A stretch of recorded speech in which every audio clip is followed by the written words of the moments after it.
Teman-teman tahu nggak berita terakhir dari beritanya Mbak RK hari itu, ya? Pernah lihat nggak siapa yang muncul? Ada yang pernah lihat nggak?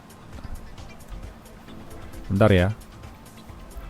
Aku angkat beritanya dulu nih guys. Ini kebetulan di malam hari ini kita ngobrol ya guys ya. Sebentar. Ini karena yang kemarin ini topiknya sih beneran cukup. Ini gua nggak tahu internet ada nggak ya, bisa gua lacak nggak ya?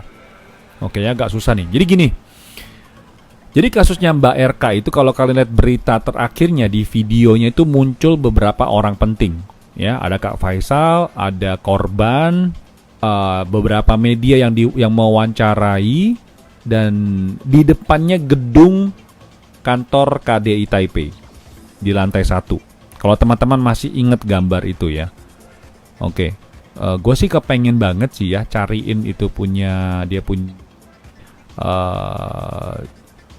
punya gambarnya, fotonya.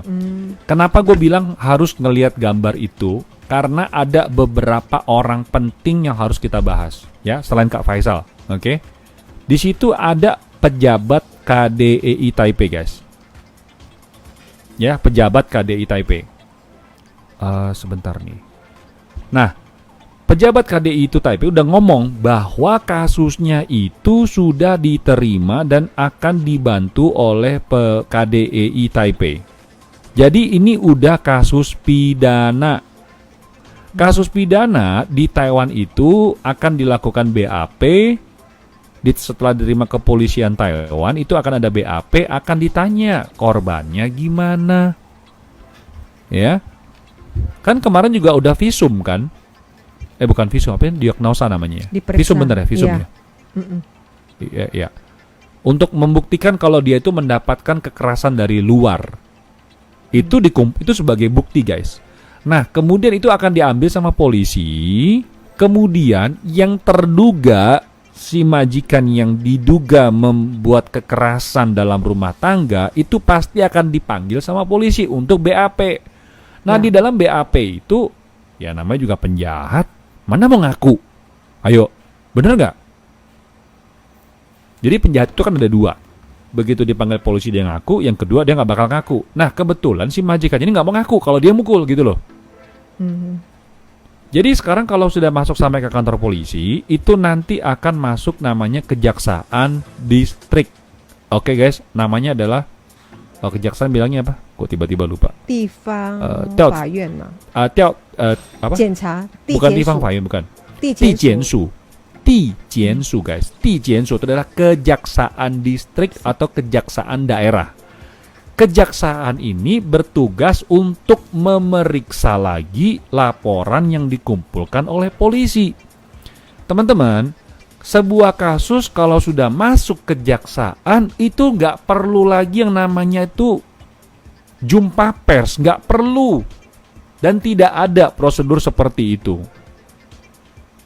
Jadi teman-teman jangan berharap kelanjutan dari kasusnya Mbak RK itu dilaporkan setiap hari di TV. Kita ini siapa sih guys? Kecuali kalau hari ini yang terjadi pada Ibu Presiden. Itu tiap hari pasti di berita guys. Ngerti nggak maksud aku guys? Aku tidak membela, aku hanya menjelaskan duduk kenapa sekarang itu banyak bilang katanya kok berseliweran kasusnya Mbak RK hilang. Bukan hilang. Itu udah sampai kejaksaan di kejaksaan nanti itu si jaksa nanti bakal ada namanya jaksa penuntut guys. Jadi si jaksa ini setelah dia baca BAP dari polisi, dia itu akan mengeluarkan surat tuntutan kepada si terduga tersangka guys. Disitulah baru nanti ada berita lebih lanjut bahwa kejaksaan melihat bahwa kasus ini benar adanya. Ya, oke guys, aku bukan orang hukum, cuman kita tuh pernah melalui masa-masa ini waktu lagi kita di KDI Taipei. Tapi kalau boleh sedikit Amina berbagi pengalaman ya, waktu kerja di KDI Taipei, Amina juga sempat membantu menjadi penerjemah salah satu pekerja kaburan dia dipukul oleh majikan, dia dipukul oleh agensinya. Padahal dia tuh kaburan. Dan majikan itu menuduh dia mencuri cincinnya. Kemudian majikan melapor ke agen gelapnya. Agen gelapnya itu menangkap dia, mengurung dia, lalu pukul dia, menyiksa dia untuk biar dia tuh ngaku cincinnya ada di mana. Tetapi mbaknya itu merasa dia tidak mengambil. Akhirnya dia mencoba untuk menyelamatkan diri. Pada saat dia keluar, ditemukan sama tetangga yang di sekitar. Lalu tetangga sekitar itu membawa ke polisi, melapor ke polisi. Nah di situ Aminah baru tahu sebenarnya untuk teman-teman walaupun status sebagai kaburan, tetapi mendapatkan penyiksaan atau perlakuan yang tidak benar itu tetap akan dilindungi secara hukum. Iya, ya, oke. Jadi guys, jadi sebenarnya tidak ada hubungan, tidak ada kata kalau misalkan kasusnya Mbak Erka itu tenggelam. Enggak ada sama sekali. Itu sudah didampingi oleh KDI Taipei guys. Sudah didampingi oleh KDI Taipei. Teman-teman bisa lihat beritanya itu. Siapa namanya bapaknya? Aku lupa namanya Kak Aminah. Pak Fajar. Pak Fajar itu diwawancara di dalam berita itu guys. Beliau itu mengatakan sudah menerima dan akan mendampingi. Dan itu di skip sama teman-teman yang ada di TikTok. Seliweran beritanya itu. Seakan-akan bahwa kasusnya Mbak RK ini tertelan. Enggak guys. Enggak. Beneran enggak. Jadi moga-moga ini bisa kita lebih jernih ya melihat sebuah kasus. Jadi sekali lagi berita itu tidak akan bergulir guys. Tidak akan terus bergulir. Karena kita ini bukan siapa-siapa. Kecuali kalau orang sangat super penting. Itu akan tiap hari muncul.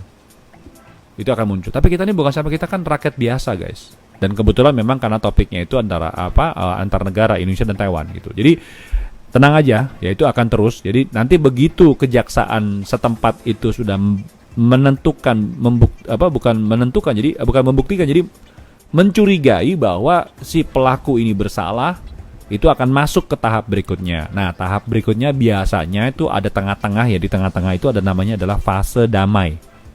Apa itu fase damai?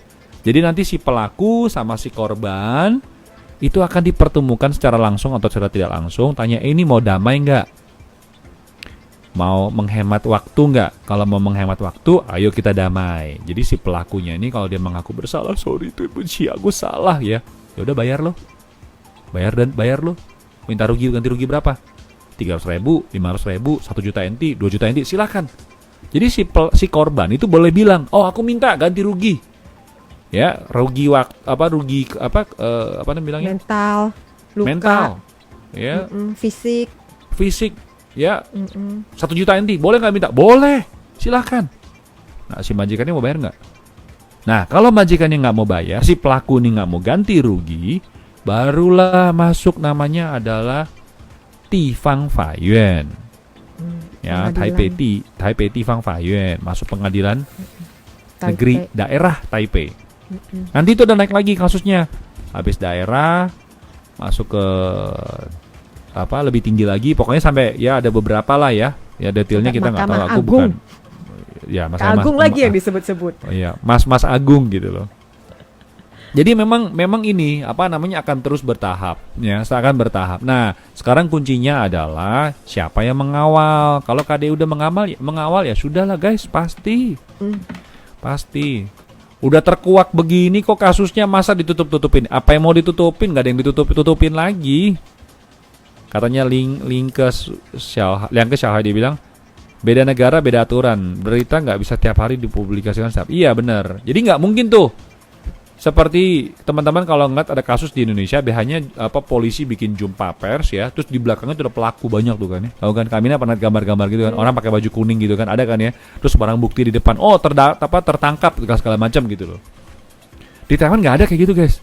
Di Taiwan cuma ada polisi ngomong telah berhasil ditangkap pelaku dan segala macam bla bla bla bla bla dengan barang bukti sekian. Terus ada gambar barangnya. Terus ada gambar pelakunya nggak ada guys.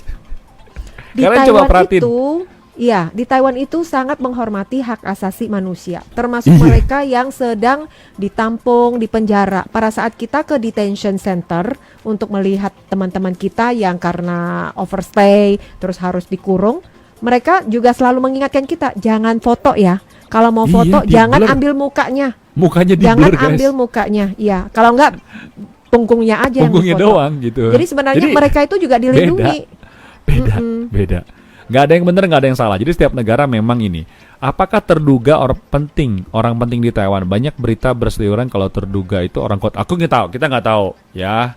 Ini nggak tahu karena kita bukan polisi, kita juga bukan siapa-siapa. Kita nggak tahu ini pelakunya siapa, guys. Karena selagi dia itu posisinya adalah terduga, dia punya hak untuk tidak bicara.